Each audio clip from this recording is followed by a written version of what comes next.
नमस्कार, मैं हूं आपके साथ प्रिया तिवारी और आप देख रहे हैं केकेआर न्यूज। शुरुआत करते हैं खबरों की। आज फिर पेट्रोल डीजल के दाम में इजाफा देखने को मिला है। दिल्ली में पेट्रोल 30 पैसे प्रति लीटर महंगा हुआ है, वहीं दिल्ली में डीजल 35 पैसे प्रति लीटर महंगा हुआ है।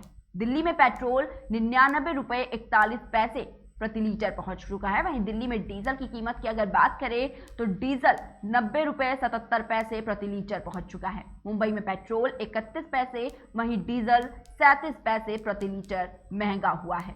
मुंबई में पेट्रोल की अगर बात करें तो मुंबई में पेट्रोल की जो कीमत है वो 114 रुपए 19 पैसे पहुंच चुकी है। वहीं अगर डीजल की बात करें तो डीजल 98 रुपए 50 पैसे प्रति लीटर महंगा हो गया है।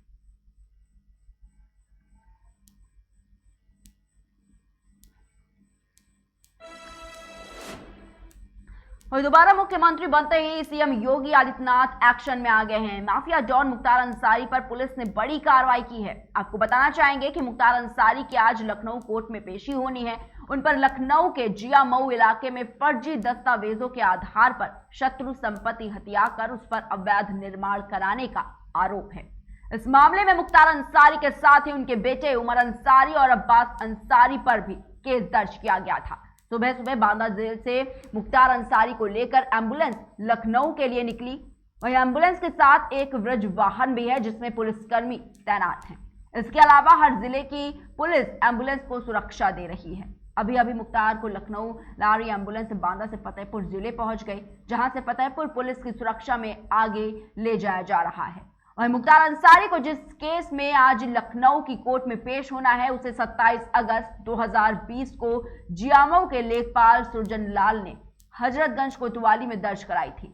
मुख्तार अंसारी और उसके दोनों बेटों पर आईपीसी की धारा 120B, 420, 467, 468, 471 और सार्वजनिक संपत्ति नुकसान निवारण अधिनियम 3 में केस दर्ज किया गया था। डालीबाग स्थित मुख्तार अंसारी के मकान को जांच के बाद फर्जी दस्तावेजों के सहारे शत्रु संपत्ति हथियाने का यह मामला सामने आया था और इस मामले में लेखपाल सुरजन लाल की तहरीर पर केस दर्ज हुआ था। मुख्तार अंसारी के वकील काजी शाबुर रहमान ने कल जेल अधीक्षक बांदा को पत्र लिखकर कहा था कि बीमारी के चलते मुख्तार अंसारी को कोर्ट में पेश ना किया जाए। मुख्तार अंसारी के बेटे और विधायक अब्बास अंसारी ने अनहोनी की आशंका जताई है। उनका यह कहना था कि पूर्व विधायक मुख्तार अंसारी साहब को अभी देर रात बांदा जेल से लखनऊ ले जाने की तैयारी हो रही है। साजिश के तहत मेडिकल कैंसिल करवाकर और आधी रात को बांदा जेल से लखनऊ ले जाने की यह कथित तैयारी बड़ी अनहोनी घटना की आशंका पैदा कर रही है। वहीं अपने ट्वीट में विधायक अब्बास अंसारी ने यह कहा था कि सारी रात और कथित उच्च अधिकारी बांदा जेल के अंदर बाहर करते रहे और मीडिया के द्वारा किए हर सवालों से बचते रहे। वहीं अब एम्बुलेंस जेल गेट पर खड़ी है पर प्रशासन अभी भी मौन है। अधिकारियों की चुप्पी सरकार को कटघरे में खड़ा कर रही है।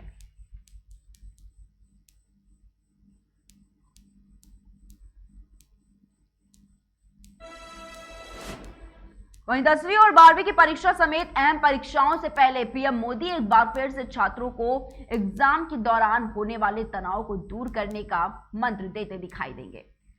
छात्रों के साथ ये चर्चा अब 1 अप्रैल को नई दिल्ली स्थित ताल कटोरा स्टेडियम में होगी। इसमें छात्रों के साथ शिक्षक और अभिभावक भी शामिल होंगे। कोरोना की स्थिति में सुधार के बाद शिक्षा मंत्रालय ने इस चर्चा को पहले की तरह आयोजित करने का ऐलान किया है। प्रधानमंत्री नरेंद्र मोदी ने ट्वीट कर कहा कि आइए परीक्षाओं का त्योहार मनाएं। आइए बात करते हैं तनाव मुक्त परीक्षाओं की। 1 अप्रैल को परीक्षा पे चर्चा में मिलते हैं। शिक्षा मंत्रालय ने गुरुवार को पीएम मोदी की छात्रों के साथ परीक्षा पे चर्चा की तारीख घोषित की, जिसमें छात्र पहले की तरह पीएम के साथ बैठकर परीक्षा और पढ़ाई से जुड़े विषयों पर सीधे सवाल पूछ सकेंगे। पीएम मोदी की छात्रों के साथ परीक्षा पे चर्चा करने की ये शुरुआत 2018 में हुई थी। तब से हर साल इसका आयोजन होता आ रहा है। इस चर्चा के लिए रजिस्ट्रेशन का काम दिसंबर से शुरू हो गया था। मंत्रालय के मुताबिक चर्चा में शामिल होने के लिए करीब 12 लाख छात्रों और 3 लाख शिक्षकों ने रजिस्ट्रेशन कराया है। इन छात्रों में से उन छात्रों का भी चयन होगा जो पीएम मोदी से परीक्षा और पढ़ाई से जुड़े सवाल पूछेंगे।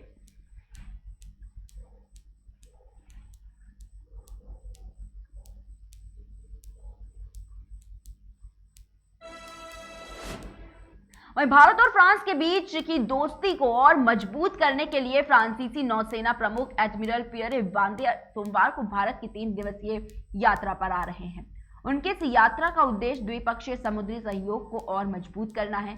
विशेष रूप से भारत प्रशांत क्षेत्र में यह सूचना इस यात्रा के बारे में जानकारी रखने वाले लोगों ने दी है। उन्होंने रविवार को कहा कि उनकी ये यात्रा यूक्रेन में संकट के बीच हो रही है, इसीलिए उम्मीद है कि दोनों पक्ष हिंद प्रशांत क्षेत्र पर इस संघर्ष के संभावित प्रभावों पर विचार विमर्श कर सकते हैं।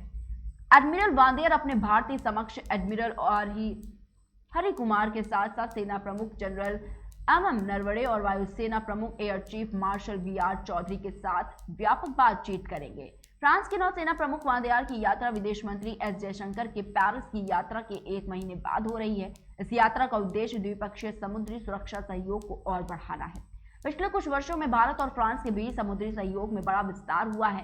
भारत के विदेश मंत्री S जयशंकर ने कहा कि भारत समुद्र से लेकर अंतरिक्ष तक और साइबर से लेकर महासागरों तक असंख्य सुरक्षा चुनौतियों का मुकाबला करने के लिए फ्रांस को एक विश्वसनीय भागीदार के रूप में देखता है।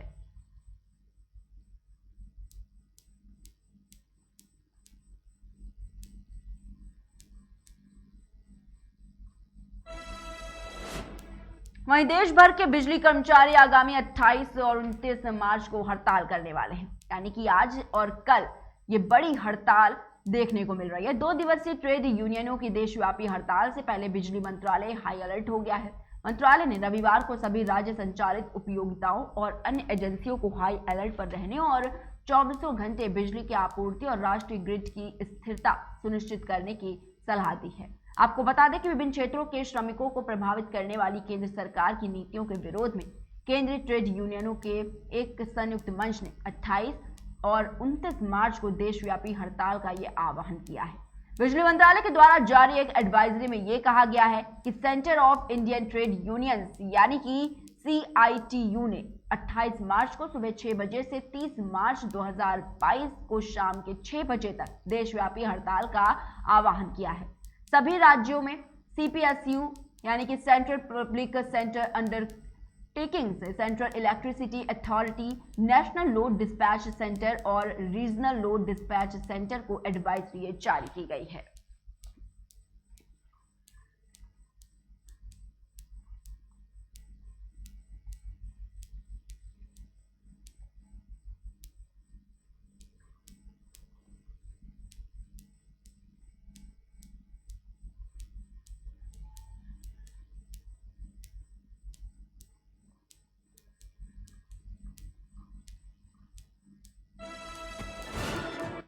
फिलहाल के बुलेटिन में इतना ही। बने रहिए KKD न्यूज।